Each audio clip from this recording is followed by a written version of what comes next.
Joining us now from Jerusalem is Avraham Burg. He's an Israeli author, politician, and a former speaker of the Knesset, that's Israel's parliament. Also with us from Haifa is Jafar Farah.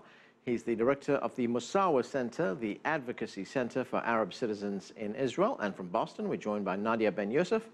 She's a human rights lawyer and the international advocacy coordinator for Adalah. That's the legal center for Arab minority rights in Israel. Thanks to all of you for joining us. Jafar, we have an election coming up in Israel, and this time the Arab Israeli parties have decided on a new tactic on how they are going to fight this election. They've come together, they're going to fight it as one bloc. How much of an impact is that going to have on the outcome? The question will be if they will be part of the 61 seats that is needed to block Bibi Netanyahu as the next prime minister. If this will happen, this is actually will be new game. This will guarantee the Zionist camp with merits to create an alternative government, and it will go, it will remind all of us the years between 92 to 95, when actually the Arab, in that days, it was only 6 seats in the Knesset. They guaranteed the majority to Rabin government, and Rabin government went, as all of us remember, the Oslo process. If this will happen, this will be good news for the Arab community. It will be good news for all over the Middle East. I think also even for the American administration that need a new leadership in Israel that will bring new discourse to the region, and also will challenge this mentality of war that exists today in Israel and Palestine.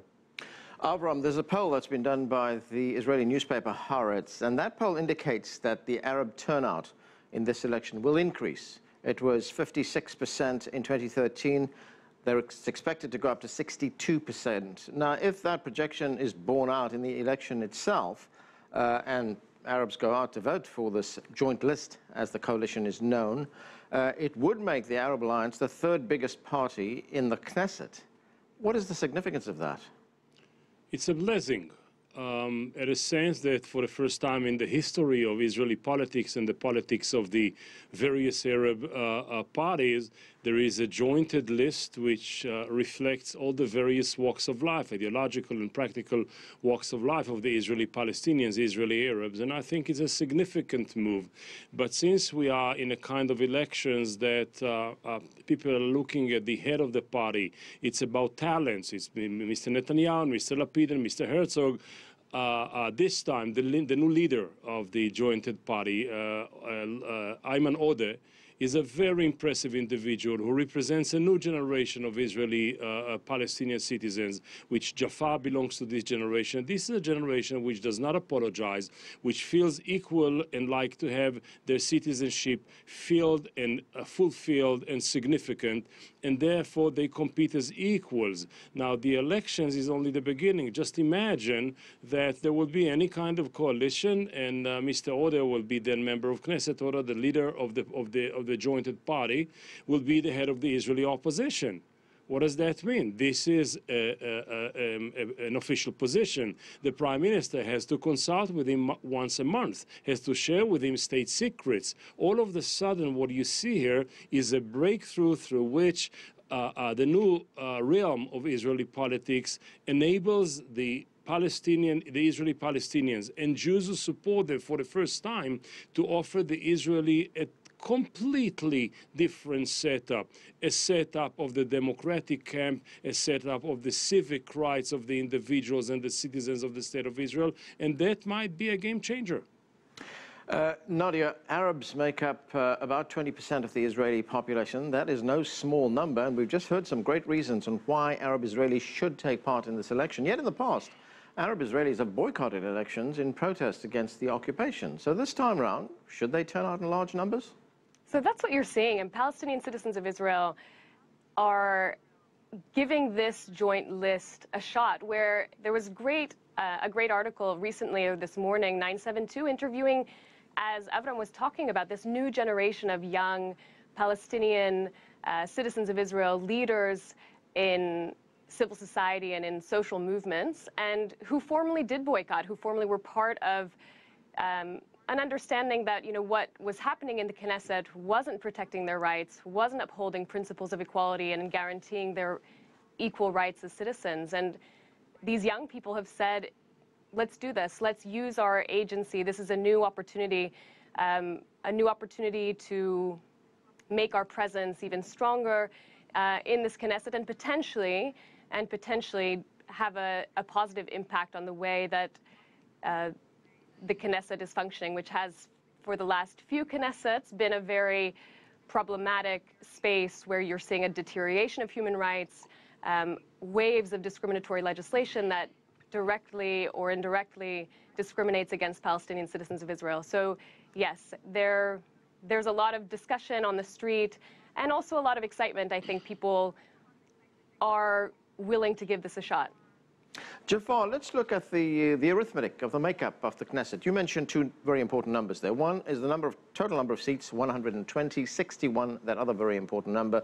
If the Arab coalition is part of that 61, then they have some clout.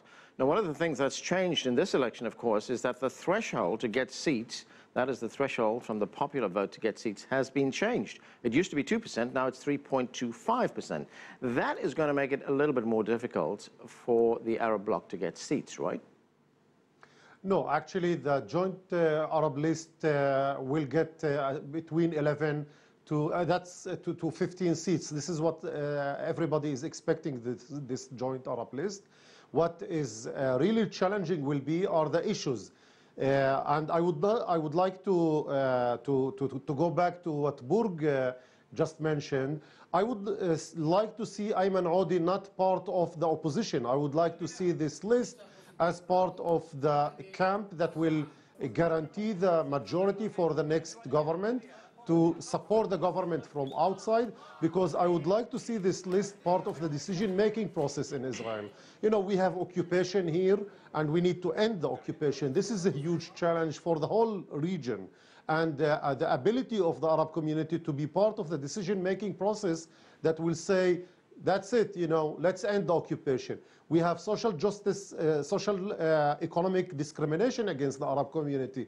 There is state budget, and we would like to see a real change in the state budget. We need, you know, less money for the next war, less money for the army, and much more money for civil rights and civil issues and civil services. This is something that we would like to see that the Arab list, the joint Arab list, will ask for.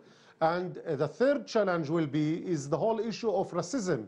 You know, we have a deputy prime minister and minister of foreign affairs that inciting, actually he was promoting this whole issue of the threshold percentage to block the Arab party. So that, you know, today this list is challenging the extreme right wing, challenging Baruch Marzel and Lieberman, and the whole incitement coming out from governmental leaders against the Arab community. And I hope that this list not only will be heading the opposition, but will block Lieberman and Netanyahu and Bennett from creating the next government and sitting in the next, let's say, not the coalition, but to be part of the 61 seats that will create the next government. And then all these issues, racism, legal status, social, economic, and peace, will be on the table. And I hope that we will get peace, social, economic justice, and also to ensure that everybody will fight racism in Israel, an issue that was really a problem for almost everybody in the Palestinian Arab community in Israel. Right, Avraham, here's another challenge for Israel. We've often heard Israeli leaders talk about Israel being a Jewish state. That's the national character of the country. It is a Jewish state. Now you may have significant Arab political participation in the political life of Israel. How does that change that definition of the Jewish state? Does it dilute it in some way? I'm very reluctant with my answer, because the responsibility or the struggle over the nature of the place we should not put on the same level, on the same field, both the minority and the majority, both the oppressor and the oppressed, both the Jews and the Palestinians. And I think it will be a wrong approach from a person like myself to ask the Israeli Palestinians to help me to solve problems within the Jewish camp. However, I do believe that a wide, vast, horizon to horizon a Jewish and Arab movement, which is not just a party in the Knesset, but a movement in the street, which actually pushes forward the democratic values of the place and pushes backwards the Jewish, rabbinical, Orthodox, racist, and all the other chauvinist and ethnical values that Jafar alluded to.